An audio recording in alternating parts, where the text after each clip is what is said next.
Senhoras, senhores, queridas hermanas, queridos hermanos espiritistas, nuestros votos de mucha paz. Gostaria de hablar con la necesaria corrección vuestro hermoso idioma castellano. Mientras tanto, delante de la dificultad, intentaré hablar con el lenguaje del amor universal. Tengo la seguridad que vosotros me disculparéis las dificultades idiomáticas y penetraréis en el contenido del mensaje, lo más importante, por este lenguaje internacional del amor. Nuestro pequeño seminario está dividido en 2 módulos. Dentro de 1 hora y 10 minutos aproximadamente, haremos un intervalo de 20 minutos. Retornaremos y con más 1 hora y 10 minutos lo clausuraremos. He elegido un tema de grave importancia para este momento que vive la sociedad terrestre. Este tema son los fenómenos psiquiátricos y los trastornos de obsesión. Para que podamos penetrar en la etiopatogenia de los trastornos de orden psiquiátrico, iremos recurrir a la literatura histórica de la psiquiatría para nos ubicarmos necesariamente al respecto de los problemas mentales, emocionales y los problemas de conducta que afligen la sociedad terrestre. En la literatura psiquiátrica se dice que Hipócrates, el padre de la medicina griega, 400 años antes de Jesús, ya identificaba el trastorno de naturaleza mental. Pero si buscamos la Biblia, iremos encontrar, por ejemplo, el grave trastorno del rey Saúl, que era atendido psicoterapeuticamente por David por intermedio de musicoterapia de los salmos. En la historia de la humanidad, el gran rey de Babilonia, Nabucodonosor, era portador de un trastorno psiquiátrico de los más tremendos. Periódicamente cambiaba de personalidad y se sentía un caballo saliendo por los jardines de Semíramis a pastar como si fuera un animal. En la trayectoria del Imperio Romano encontraremos en la denominada Casa Julia los personajes cambiados por las manifestaciones psiquiátricas tormentosas. Julio César, el conquistador de África, que trajo el Egipto para el poder del Imperio Romano, era portador de un trastorno de conducta sexual, según sus biógrafos. Domício Nero, Calígula, Vespasiano y otros emperadores eran víctimas de estas manifestaciones alienadoras en la personalidad. Posteriormente, iremos encontrar en el siglo II después de Jesús el estudio profundo de la terapia griega para los fenómenos mentales, cuando uno de los padres de esa ciencia, examinando los factores que inducen a las enfermedades, por ejemplo, la bilis negra, la bilis amarilla, la sangre y otros factores, llevando el grande padre a decir que era una herencia que traíamos de la mitología de Eva y que para curarnos de esos trastornos eran necesarias las sangrías, las terapéuticas más dolorosas, lo que resultaba invariablemente en la muerte de los pacientes por deshidratación. En la literatura griega estaba establecido que los dioses interferían en la vida humana. En determinado momento, por ejemplo, los inducía a la melancolía, y esa melancolía era una forma de punición de aquellos dioses a la conducta de las criaturas humanas. Sin embargo, Aristóteles, estudiando el comportamiento de Sócrates y de Platón, afirmaba que, periódicamente, estos dos notables pensadores de la humanidad eran conducidos a un estado profundo de melancolía, cuando entonces eran inspirados por los dioses. En esa afirmación tenemos una bifurcación de un mismo hecho: la melancolía como punición de los dioses, la melancolía como fuente de inspiración de los dioses. Es en este periodo que se instala el problema de la melancolía. No se conocía prácticamente nada del cerebro humano, y se decía que la melancolía, Galeno, era resultado de esta manifestación negra de la bilis, pero se decía también que era interveniencia de espíritus malos. Y a partir del siglo IV de nuestra era, la melancolía pasó a ser denominada como asidia o asedia.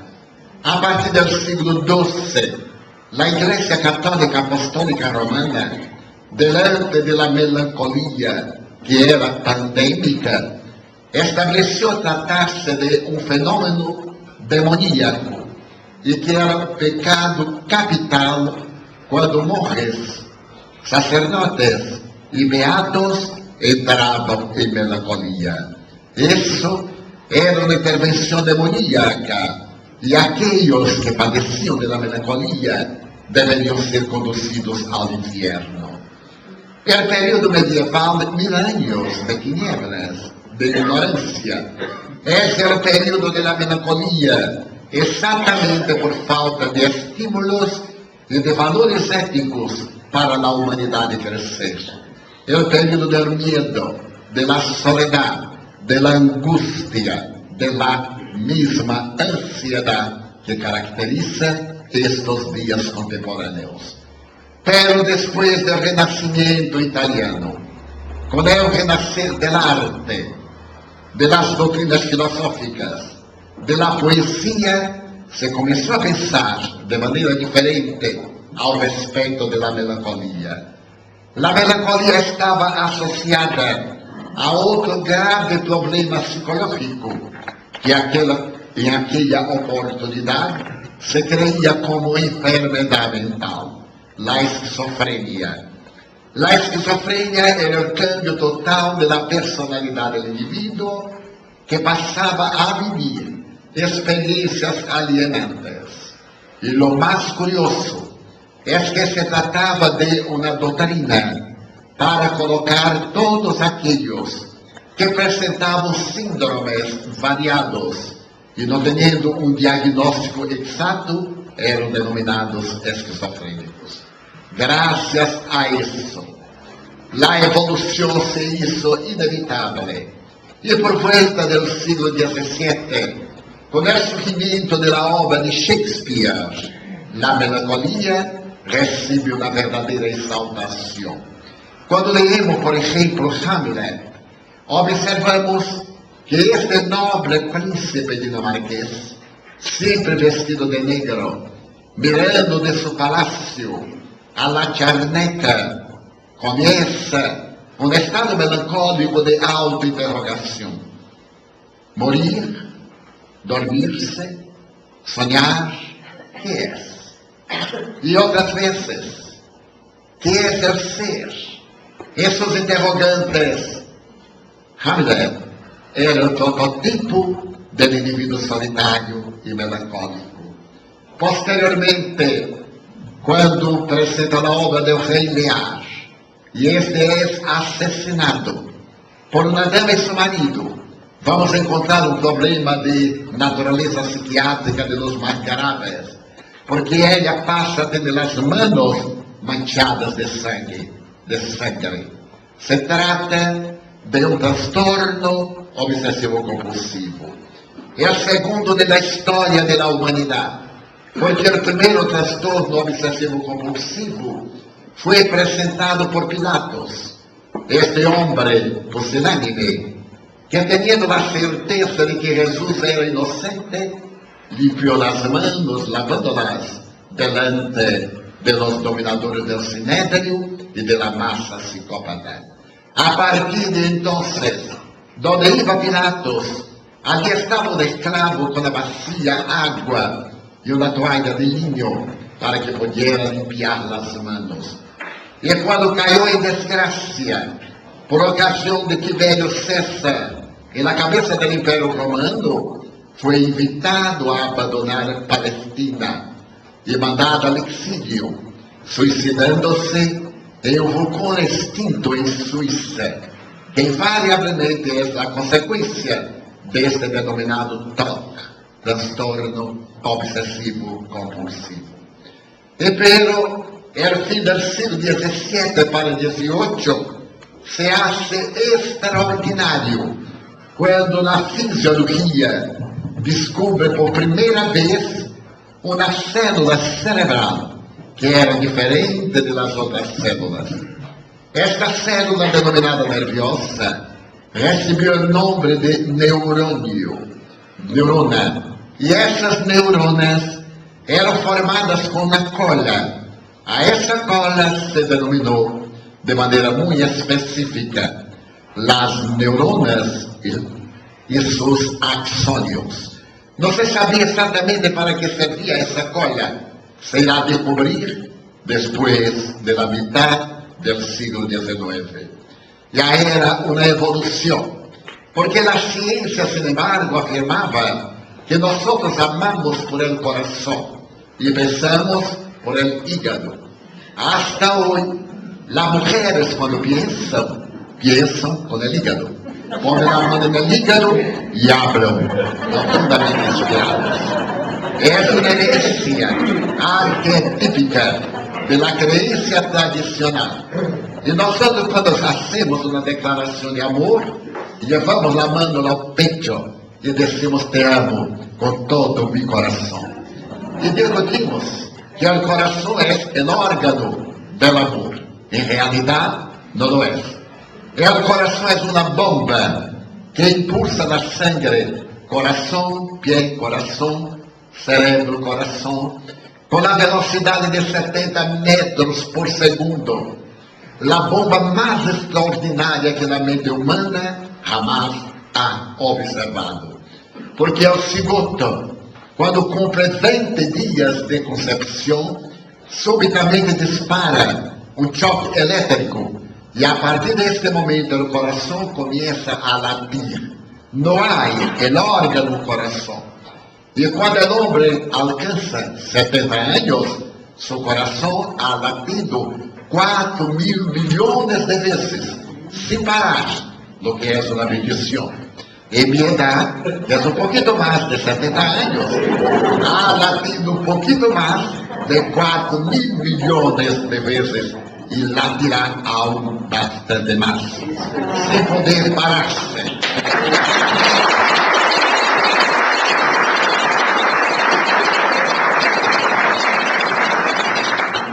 A ciência evoluciona, porque o progresso é geométrico, não é aritmético. Ele se multiplica por suas próprias conquistas. E o século XIX é o siglo da Grande Revolução. Pero, no ano de 1793, na primavera parisiense, sucede algo extraordinário. A Universidade La Salpêtrière, que naquele momento era uma cidade, na cidade de Paris, elige para dirigir o Hospital de la Bicêtre, um hospital que tinha aproximadamente 3.000 pacientes e que mantinha na parte terminal un pabellón donde estaban 53 esquizofrénicos. Elige un médico nuevo que irá a revolucionar la ciencia psiquiátrica, porque en aquel pabellón estaban estos esquizofrénicos, abandonados, totalmente olvidados, portadores de esquizofrenia dominados por la ignorancia médica, encarcelados en celdas, en abandono total y vigilados por guardia. En aquel entonces, en esa hermosa primavera, el médico se adentra en esa parte del hospital, acompañado por un trabajador que es popular, y llegando a aquel local, le dice al guardia: a partir de este momento, los encarcelados esquizofrénicos no más dormirán en las celdas donde se encuentran aislados. Allí estaban pacientes con más de 10, 15, 20 años, hombres y mujeres, totalmente transformados en animales. Las celdas eran cerradas y una corriente pasaba por todas ellas. Eran personas que habían perdido el derecho de vivir. Sin embargo, el gran filósofo alemán Friedrich Nietzsche hubiera dicho que loco es aquel que ha perdido todo, menos el derecho a la vida. Entonces el médico le dice al guardia: por favor, abre el candado central para libertar la corriente y abrimos las puertas de las celdas. El guardia le contesta: doctor, no me atreveré, porque estos hombres y mujeres son unos miserables, son locos. Oiga como gritan, como ululan. Se les abre la celda, irán. Aquí este pasillo estrecho, traer la confusión y el crimen. Me mataré porque me odian. Después le mataré a usted. Pero como usted es médico, se hará célebre. Yo he adquirido mi ciudadanía. Ahora yo soy ciudadano después de la Revolución de 89. No abriré las celdas. El médico que esperaba esta reacción agitaba un papel pardo amarillo que hiciera un canudo con una emoción especial de sonreía. Era la permisión de las autoridades gubernamentales de París para que libertara a los encarcelados. Se volvió al obrero que lo acompañaba y le dijo: por favor, arrebenta el candado. Y ese hombre le contestó: pero señor, yo fui invitado para realizar una labor, pero usted no me dijo cuál era. Yo no sabía. Tiene razón el guardia. Son locos, todos locos. Si aquí está en libertad, nos matarán. Yo me rehuso. Entonces, el médico le tomó de la llave principal, se acercó del candado y comenzó a abrirlo. Estaba oxidado. Súbitamente la corriente corrió en los henos y él de celda en celda comenzó a abrirlas. Era un lugar tenebroso. Las personas estaban mezcladas con los deseos, con la comida, y un estado deplorable de miseria de toda naturaleza. Y de a poco el guardia se despertó y comenzó a colaborar con el médico, abriendo las celdas. Y una hora después, en el pasillo, estaban los 53 psicópatas, portadores de esquizofrenia, que no sabían de lo que pasaba.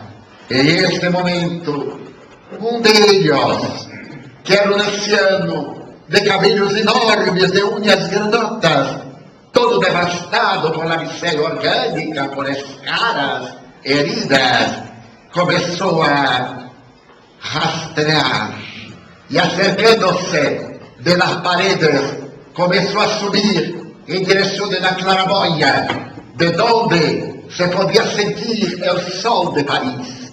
Con una mano seguró una barra de hierro y con la otra limpió el cristal que estaba sucio. y dio un grito: oh Dios mío, yo ya me olvidara de un rayo de sol. ¡Qué belleza! Es un rayo de sol.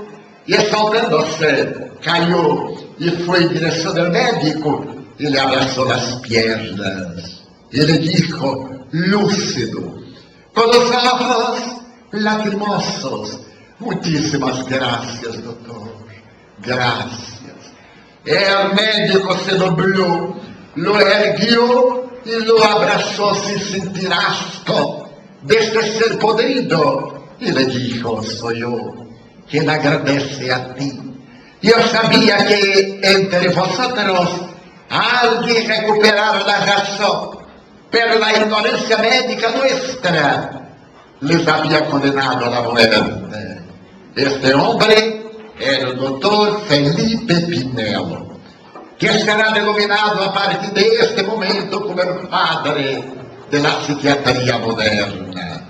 De inmediato, el ejemplo de Pinelo llegó a Roma y el doctor Chiarucci arrancó de los subterráneos medievales los psicópatas esquizofrénicos para permitirles dignidad histórica. En Londres, el doctor Tucker arrancó de abajo de las aguas del Temsa esos subterráneos húmedos y miserables los esquizofrénicos. Cuando el siglo XIX comienza, hay un respeto humano por aquellos portadores de alienación mental.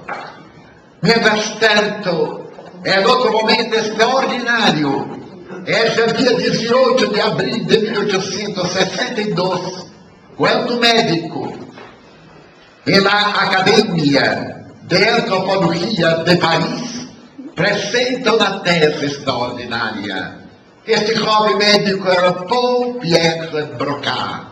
Paulo Pedro Broca había traído una información que iría a revolucionar la ciencia. Porque aquí en el hospital de la Bicêtre, en la misma Salpêtrière, había un paciente que por 21 años se internaba y se liberaba. Era portador de un problema en la región del habla. Él tenía las cuerdas vocales perfectas, el aparato vocal equilibrado. Sin embargo, no conseguía hablar. Pensaba correctamente, contestaba por escrito. En la hora que debería enunciar los sonidos, solamente decía un monosílabo: tan. Por eso, cuando la persona posteriormente era psicópata, se acostumbraba a decir tan tan, en homenaje a este extraño señor Le Morne, que pasó a la historia con el nombre, el apodo Monsieur Letain. Este señor Letain estaba internado nuevamente y el doctor Paulo Pedro Broca debería hacer una cirugía porque estaba con una problemática muy grave en la pierna, una gangrena. Pero cuando el médico lo examinó, percibió que era tarde demasiado. La gangrena había caído en su sistema circulatorio y la muerte era inevitable. Le amputó a la pierna y esperó lo que iba a suceder. 3 días después, el señor Le Morne se murió.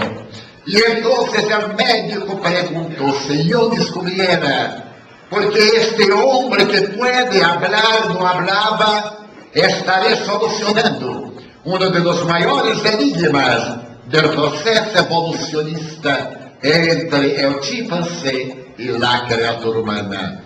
Le hizo una trepanación craneana, le sacó el cerebro y comenzó a estudiar el cerebro. Cada hemisferio separado por el cuerpo caloso. Examinaba y súbitamente percibió que en el hemisferio izquierdo había una despigmentación, había un cambio de color. Con un cuchillo fue penetrando en ese lugar y encontró allí un tumor en la tercera circunvolución frontal izquierda. Entonces el médico dijo: la criatura humana no habla en la garganta, habla aqui no cérebro, que passaria na posteridade como centro de boca, o centro del habla. E aquele momento, apresentando na teoria do Instituto de Antropologia de França, ele prometia um prêmio de 100.000 francos ouro a quem contestara que ele estava equivocado. Hasta hoje, nadie lo ha conseguido. E passamos a descobrir que o cérebro tem funções especiais, de esta função específica. Em los anos 1880, 1890, era a mesma Universidade de La Salpêtrière, outro notável científico, o Dr. Jean-Martin Charcot, inicia uma série de experiências hipnológicas para poder entender as problemáticas de enfermedades orgânicas sem problemas orgânicos e de las enfermedades psíquicas e emocionais sem distúrbios específicos. Se emprega por primeira vez a hipnose e nas sessões de los martes en la Universidad de La Salpêtrière se transformam em verdadeiros espetáculos circenses, quando os médicos de França, de Europa e de Nova América vão observar os espetáculos de Charcot com as histéricas. Eram tão notáveis essas reuniões que Sigmund Freud abandonou Viena e vinha estudar em Paris com Charcot. Le admirou tanto a Charcot que quando nasceu seu primeiro filho, le deu o nome de Jean-Martin, em homenagem ao notável maestro. E essa oportunidade, as experiências eram para descobrir a razão da histeria. A histeria seria uma problemática de distúrbio uterino. E essa foi a razão da primeira dificuldade de Freud.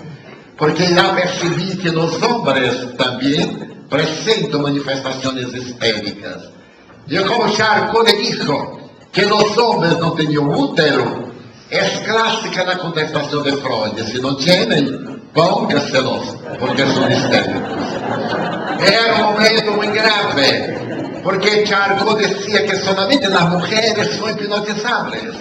Mientras tanto, em norte de França, e na cidade de Nancy, havia uma outra escola de investigação, que era dirigida por notáveis científicos, dentre os quais o Dr. Rimbaud, que dizia que qualquer é hipnotizável, homens, mulheres, portadores de saúde, de enfermidade. Era um fenômeno de natureza psicológica, não era de natureza sexual. E tampouco se tratava de um problema de enfermidade. As duas escolas entram em luta. E graças a isso, em Paris, se grandificam as experiências de Charcot. E um dia, estava participando das experiências de Charcot, o reitor da Universidade de Atenas, o Dr. Panas, e Alcina cambiava de personalidades. Era analfabeta, havia nascido em Normandia, era uma chica de 25, 27 anos, tosca, ignorante. E pero quando cambiava de personalidade, cambiava de cultura, de hábitos sociais. E o Dr. Parnas lhe pergunta a Charcot, me permite induzi-la a manter a personalidade de um médico grego Galeno? E Charcot dijo perfeitamente. Então o Dr. Parnas lhe dijo a ella, por favor, eu quero falar com a personalidade Galeno. Ella se transfigura e começa a falar com a voz masculina. Mantém a postura masculina e dialoga com o Dr. Parnas em grego antiguo, por 2 horas. Todos se surpreendem. Como esta mulher analfabeta que mal falava francês, seu idioma nacional, poderia comunicar-se em grego antigo. E o mais fantástico foi, no momento quando, concluindo a entrevista, llegó al pizarrón y comenzó a escribir en griego. Ele lia que la ciencia penetra en el sistema de inervación de los animales superiores, estaremos descifrando los códigos de enfermedades variadas. Galeno. Entonces Alcina vuelve a la normalidad. Y el doctor Pernaz le pregunta al eminente maestro, ¿qué es esto? ¿Pero qué es esto? No lo sé, no me interesa. Aquí es una cátedra de ciencia, no es una banca de filosofía. No tenemos explicaciones, estamos investigando hechos. Era que Galeno, el espíritu se comunicara en aquel momento por intermedio de Alcina. Sin embargo, los científicos como Pierre Janet, como Charles Richer, que eran asesores de Jean-Baptiste Charcot, no acreditaban en la inmortalidad del alma.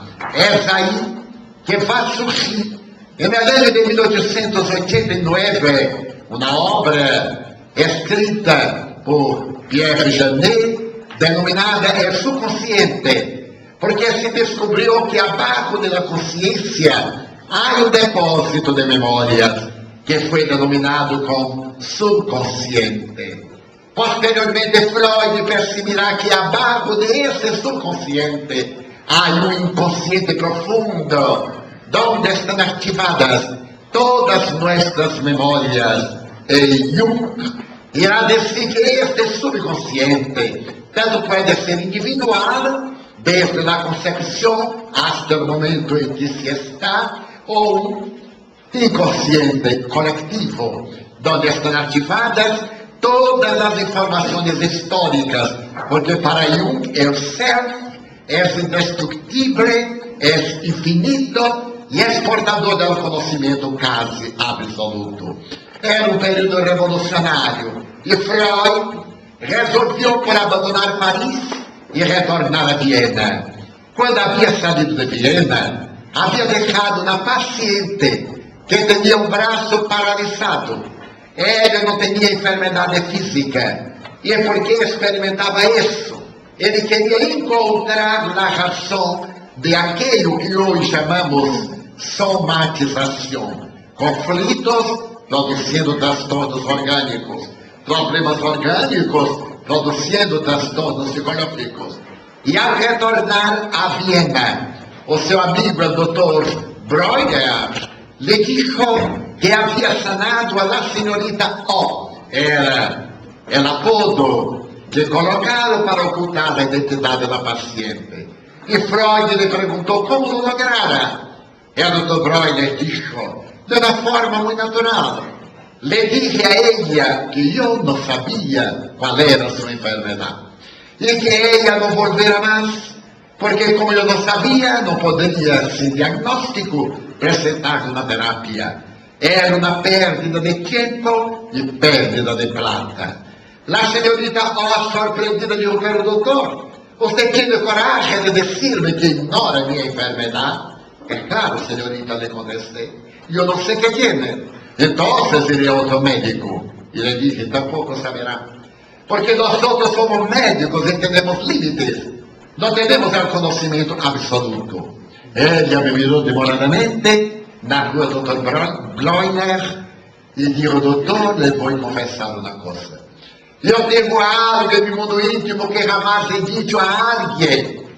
Cuando yo era una chica de 2 años, me di cuenta que mi papá me amaba. Pero no era el amor del padre por una hija, era el amor de un hombre por una mujer. Yo no entendía. Cuando cumplí 12 años, me di cuenta que tenía un amor por mi padre. Era el amor de una mujer por un hombre, y no de una hija por su progenitor. En determinado momento, mi papá quiso estuprarme, y reaccioné. Fui tomada de ira y quise golpearle la cara. Me recordé que la religión dice que este es un pecado capital y que este brazo escandaloso debe ser arrancado, tirado fuera. A partir de entonces comencé con una calambria y me quedé paralítico. Entonces el doctor Breuer dijo a Freud descubrir que su problema era una castración religiosa. Las religiones son castradoras punitivas. Me di cuenta que ella había matado la vida de su brazo por aquello que suponía ser un pecado. Y entonces le digo, pero señorita, todos nosotros, cuando somos niños masculinos, amamos a las mujeres viejas, a la profesora, a las amigas. Cuando somos niñas, amamos a los padres, a los abuelos. Y la misma cosa. Entonces Freud irá a concebir este diálogo, aquello que se llamará más tarde conflicto de Electra, que ele irá sacar de la obra de Sófocles, o filósofo griego trágico, conflicto o complejo, que estará en nuestra personalidad. Este de Electra, de la hija, que ama al padre, del padre, que ama a la hija. Pero hay otro complejo del hijo que ama a la madre, que es uno de los más tremendos conflictos de la personalidad. Édipus, creado por el concepto notable de este filósofo dramático. Entonces ella está totalmente curada. Y Freud dijo, es esto que yo quiero, penetrar en el inconsciente para conocer el conflicto, el trauma. Y como todos tenemos traumas de la niñez, iría más largo, de otras reencarnaciones, este inconsciente profundo que está activado en el perispíritu libera periódicamente ese trauma y entramos en trastorno de naturaleza melancólica. La melancolía entonces, a partir del siglo XVIII, pasó a ser conocida en la literatura inglesa con el nombre de depresión. La depresión, al lado de la esquizofrenia, abría el espacio para todos los problemas psiquiátricos, el autismo, la hemofrenia y tantos otros, como para los conflictos de orden psicológico, aquellos que tienen a ver con la conducta, con el comportamiento.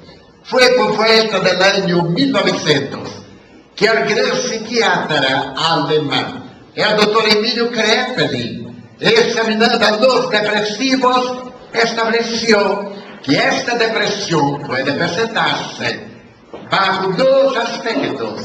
Esta depresión unipolar, la melancolía profunda, y súbitamente la depresión bipolar, cuando se sale de golpe de la melancolía para la exaltación y las personas creen que el paciente se ha recuperado.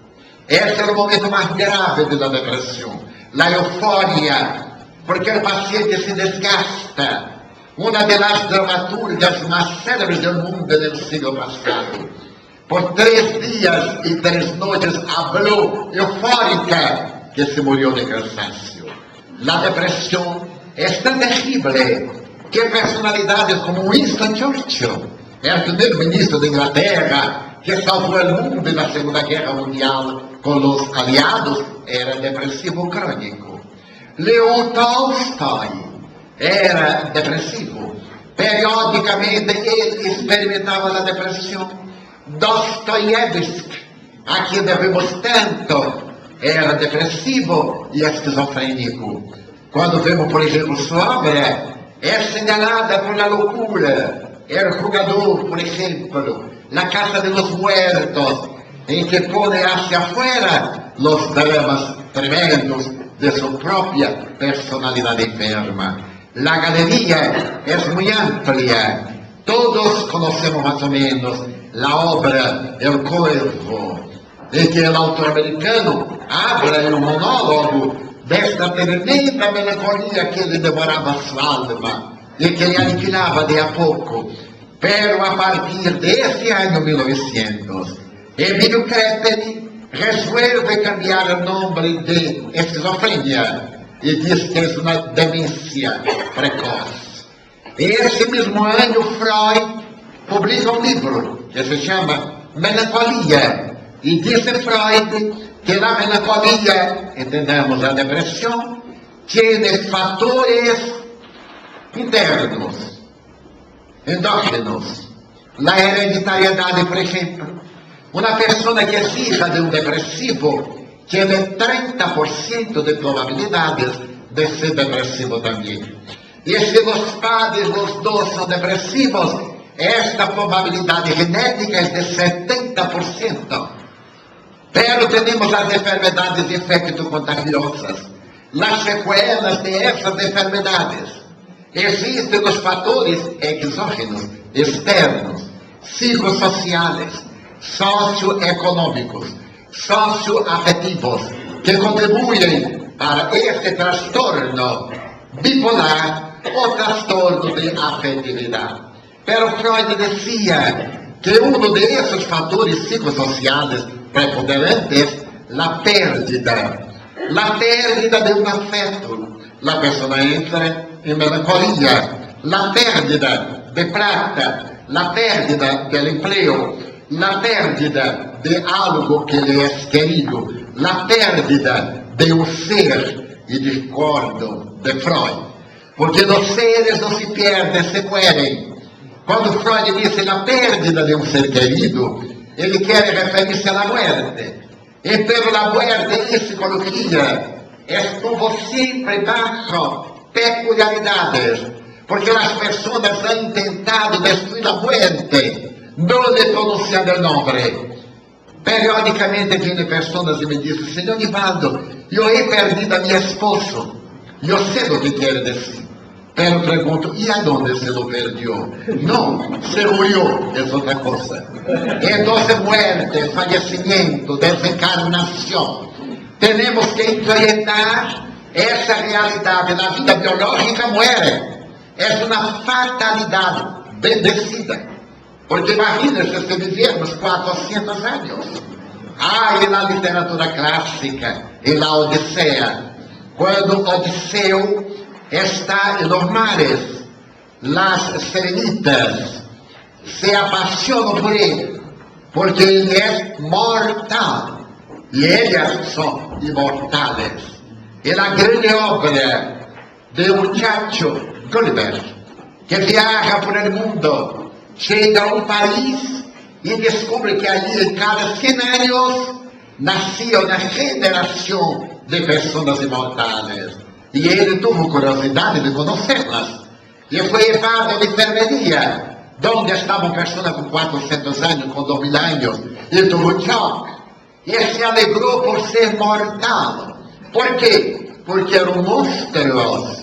La materia deformada, porque la materia es espontánea, va desarrollándose su fatalidad biológica, pero la pérdida de la razón, de los sentimientos, de la forma, y Gulliver se siente feliz porque morirá un día y desea que lo haga en plena facultad mental. Entonces, a partir del año 1900, el cerebro adquirió un carácter más científico, ya que sabiendo de la área de la memoria, donde estaban las células superpiramidales de la inteligencia, las aptitudes artísticas.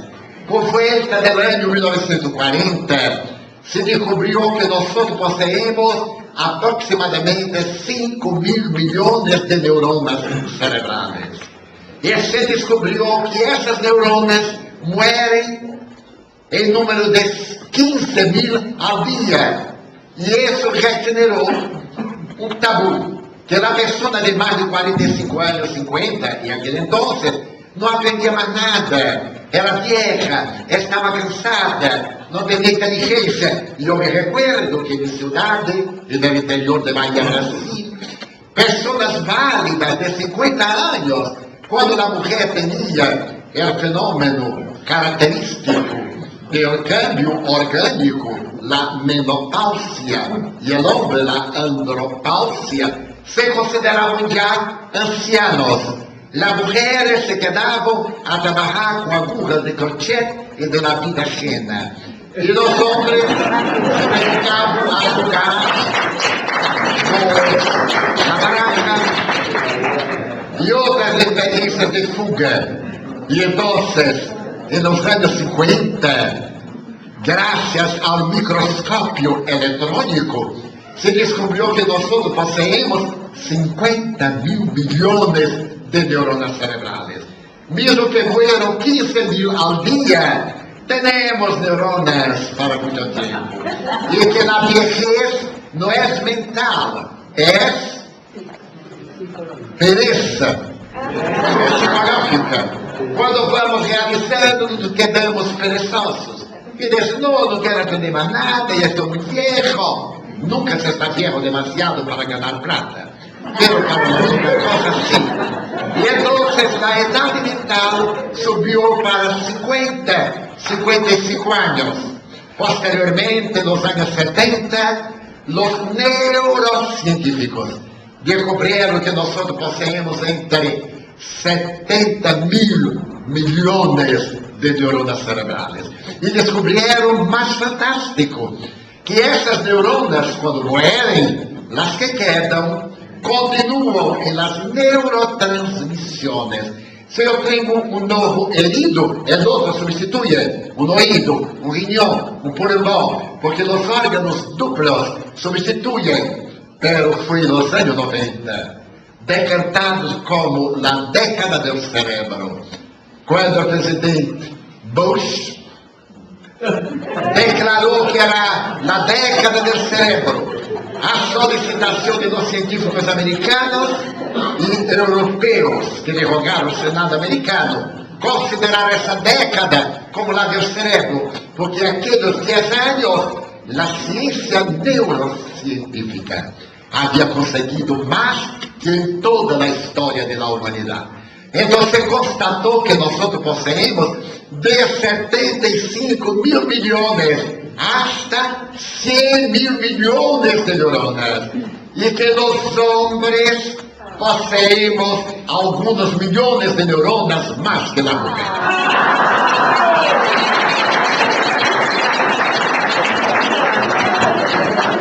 Para nada.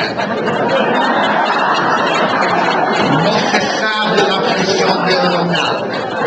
Então, entramos na década do cérebro. Eu estava oportunamente no ano de 1991 em Lyon, em França, na cidade onde nasceu Allan Kardec. Eu fui a esta cidade desde há 20 anos.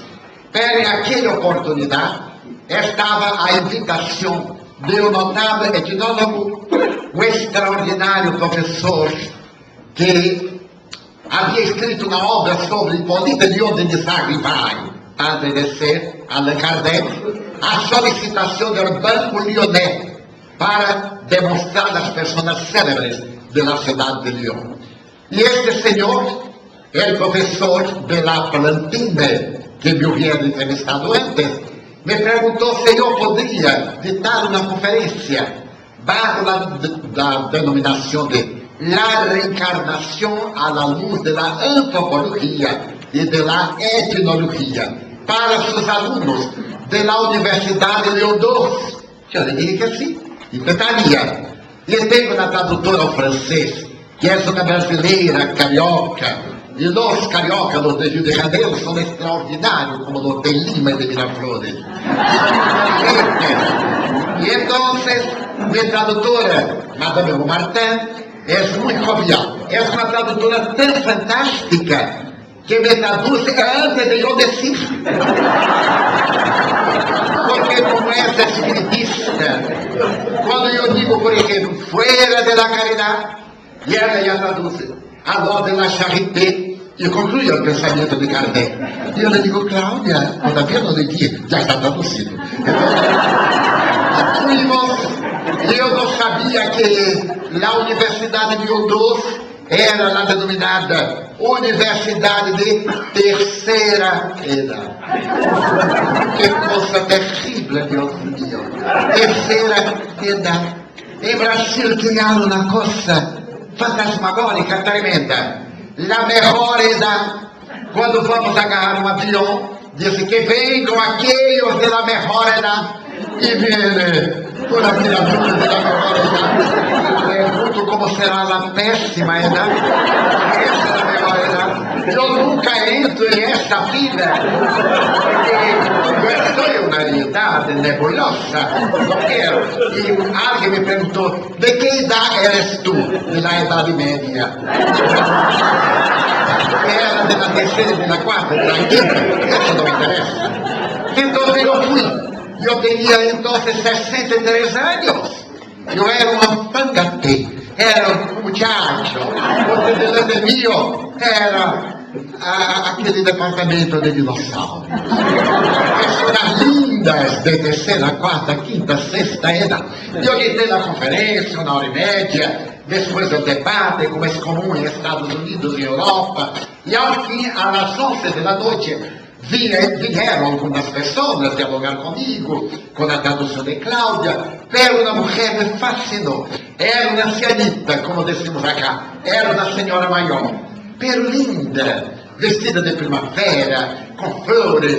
Y entonces se acercó de mí y me dijo, Monsieur Franco, yo adoré la tesis de la reencarnación. Me sentí, claro, feliz. Y le pregunté, ¿por qué? Porque yo soy estudiante aquí de antropología. Y la miré y ella percibió. Yo tengo 81 años, señor Franco. Y era una mentira. Porque la mujer que no cancela 5 anos de sua edad, no es feminina, es loca. Yo tengo en la Mansión del Camino una amiga que trabaja con nosotros hace 40 años. Y en el año pasado me dijo, Divaldo, quiero invitarte para la celebración de mis 50 años. Y la hija le dijo, mamá, yo tengo 42, los 60, mamá, déjame en paz, es para mi celebración de edad. Esto es charmoso, es fantástico para la mujer. Y yo calculé que ella tenía unos 86, que yo tengo mirada clínica, entonces no pude perder para allá. Y ella comenzó a hablar, entusiasta, y le pregunté, señora, ¿cuántos años ya estudió? 4. ¿Y cuánto le falta? 3. Señora, calculé 86 con 3, 89. ¿Y usted, al acaso, irá a crear un departamento, una clínica de antropología? Es claro, porque estoy estudiando para eso. Me quedé entusiasmado con esa juventud interior. Y le pregunté, señora, si al acaso, un acaso absurdo, muy absurdo, si al acaso usted se muere antes, ¿cuál es el problema, Monsieur Franco? En la otra reencarnación ya tengo antropóloga.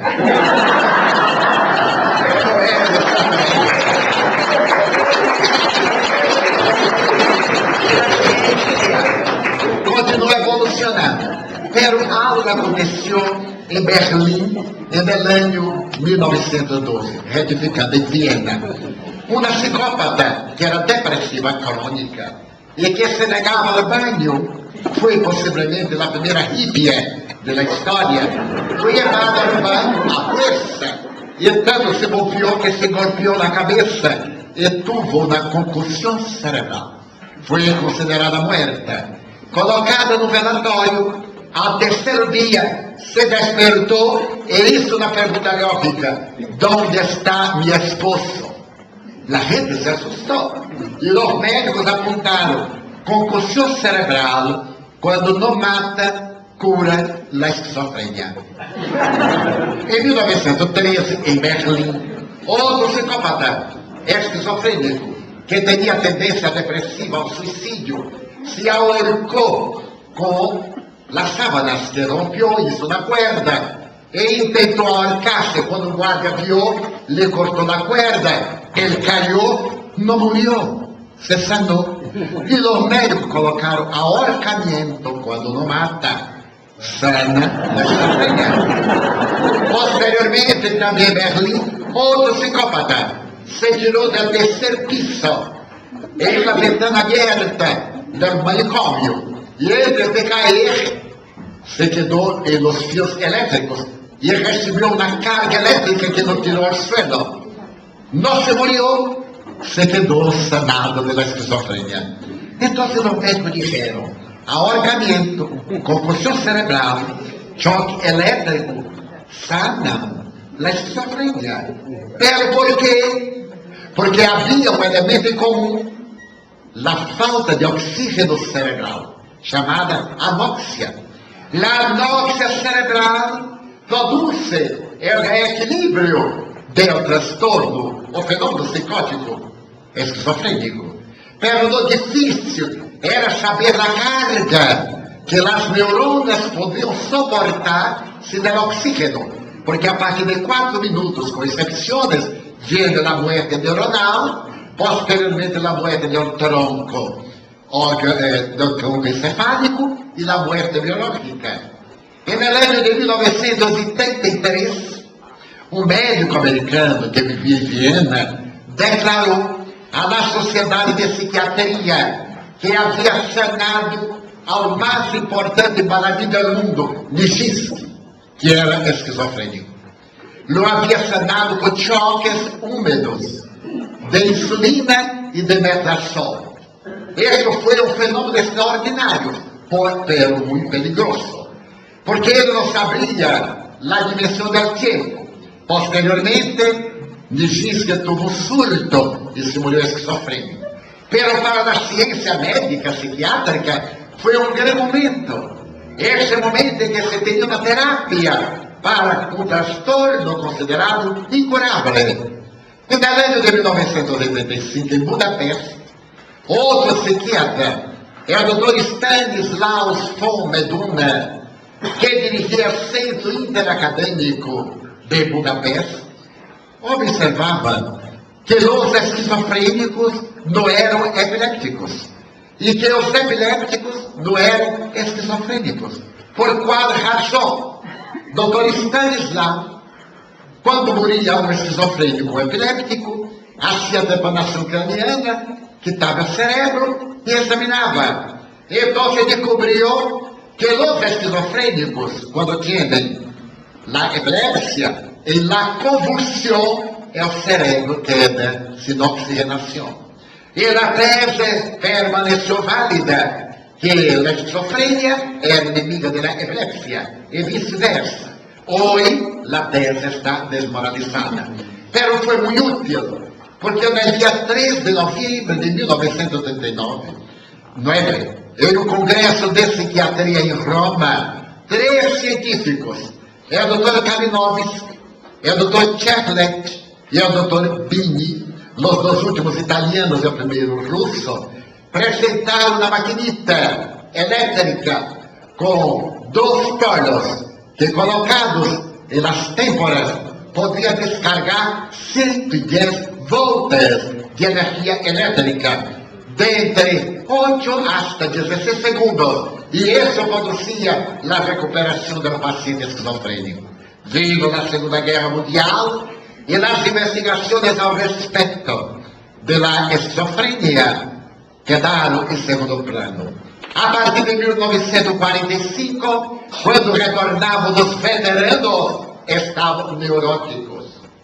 Transtornos de guerra, frustrações, violência, depressão. Então, a psiquiatria buscou o apoio da psicologia para liberar destes traumas. E nos anos 50, se aplicaram nos portadores de esquizofrenia, de autismo, de nefrenia, de catatonismo, os choques elétricos. E resultaram alguns positivos e outros dañaram o sistema nervoso central. Foi o período da farmacologia, quando surgiram os produtos barbitúricos. E se substituíram aqueles métodos bárbaros, as núpcias, as sangrias, por as medicinas de alcance muito profundo e de consequências inesperadas. A partir dos anos 60, a psicologia veio contribuir para o câmbio das denominações de loucura, não mais loucura, transtorno neurótico, transtorno psicótico. E os manicômios passaram a ser denominados como hospitais de alienados mentais, porque se creia que o louco jamais se quedaria recuperado. E havia um trauma em esse paciente. E nos anos 80, a depressão tomou conta da terra, graças ao movimento hippieista, à guerra do Vietnã, quando os soldados retornaram vestidos do sudeste de Ásia e haviam ingerido grandes doses de cocaína e de alucinógenos, a cultura ocidental passou a ser depressiva, bipolar, eufória, melancolia. As enfermedades passaram a ser melhores diagnosticadas. Aquilo que antes era a caduquice, a vejez, passou a ser denominado síndrome de Alzheimer, síndrome de Parkinson. E se descobriu que a depressão podia ser psicológica, um trauma profundo na pérdida, uma angústia, o medo, a soledade, a ansiedade. E também tinha fenômenos fisiológicos, a carícia de substâncias cerebrais, os neurocomunicadores. Se descobriu, por exemplo, que esses quase 100 mil milhões de neuronas, essas neuronas, produziam 64 neuropeptídeos, que são substâncias monoaminas eletroquímicas encargadas de fazer a transmissão da normalidade. E 3 delas são fundamentais para a vida de equilíbrio. E no lóbulos cerebrais e no RAF, o cérebro produz serotonina e noradrenalina. Encontramos serotonina no aparato digestivo e outros órgãos, pero acá está a produção de equilíbrio. Uma pessoa saudável é a pessoa que tem serotonina, noradrenalina. Uma pessoa alegre é que produz dopamina. Pero estas substâncias são tão delicadas que se produz muita dopamina, o indivíduo se acha esquizofrênico. E se produz pouca, se acha portador do transtorno de Parkinson. Como controlar esse quantum? É aí que nasce a proposta neurocientífica. Esta vaga o controle da mente, da consciência. Então, a consciência não é cerebral. A mente não é cerebral. Não são as neuronas que produzem a mente, o sentimento, a consciência, a razão. Há, por lo tanto, um cérebro extrafísico, um cérebro transcendental. Esse é o cérebro do espírito. E esses fenômenos resultam das ações ancestrais do espírito, programando em seu perispírito aquilo de que necessita para a evolução: saúde, enfermidade, alegria, melancolia, satisfação, desprezo e todos os outros fenômenos. É este momento que surge, por volta de 1975, a notável escola psicológica denominada transpersonal, ou psicologia de la quarta fuerza. ¿Por que quarta fuerza? Porque a psicologia estava em 3 escolas: a escola behaviorista, a psicologia do comportamento, a escola humanista, desse extraordinário Viktor Frankl, de Carlos Gustavo Jung, e a escola psicanalista. A partir de aí, uma equipe de psiquiatras, capitaneados por um notável psiquiatra tchecoslovaco, é o Dr. Stanislav Grof, hoje americano por cidadania, apresentando a psicologia da alma. O ser humano não é solamente o cérebro. O cérebro é uma computadora que decodifica as impressões dos sites espirituales. Então, esta psicologia diz que a alma é a vida do corpo, a alma é imortal, a alma se comunica, as organizações. E que na psicogênese de los trastornos psiquiátricos há um fator que nas doutrinas ancestrales e pensadas em Índia chamam o karma. Allan Kardec, extraordinário codificador da doutrina espírita, ha preferido denominar ley de causa y efecto. ¿Por qué? Porque el karma, la palabra es sánscrita, es una rueda. La persona tiene que pagar de la forma como se comprometió. Y Allan Kardec se dio cuenta que Dios es amor, es la inteligencia suprema, la causa primera de todas las cosas. Dios no castiga, no pune, Dios ama. Y en la pedagogía de la educación, el amor no pune, propicia la reparación. Allan Kardec se utilizó de la ley de física, de causa y efecto. Todo efecto proviene de una causa. Luego, todo efecto inteligente proviene de una causa inteligente. Y en el Evangelio, según el Espiritismo, dice: si las aflicciones no tienen causa actual, tienen causa anterior en encarnaciones diferentes. El Espiritismo es una ciencia que vino completar a las otras ciencias. Enquanto na psiquiatria, na psicologia, no psicoanálisis, estudo dos efectos, el espiritismo remonta a las causas. La causa es el ser. Como dijo la Organización Mundial de Salud, no hay enfermedades, hay enfermos. El espiritismo dice: somos enfermos espirituales. Tenemos condiciones en las cuales las enfermedades se manifiestan. Gracias a eso, la Organización Mundial de Salud también decretó: no hay enfermedades incurables, hay enfermos incurables. Hay personas que son enfermas y hay otras que están enfermas, que son, por definitivo, no se recuperan. Quienes están, por definitivo, se recuperan.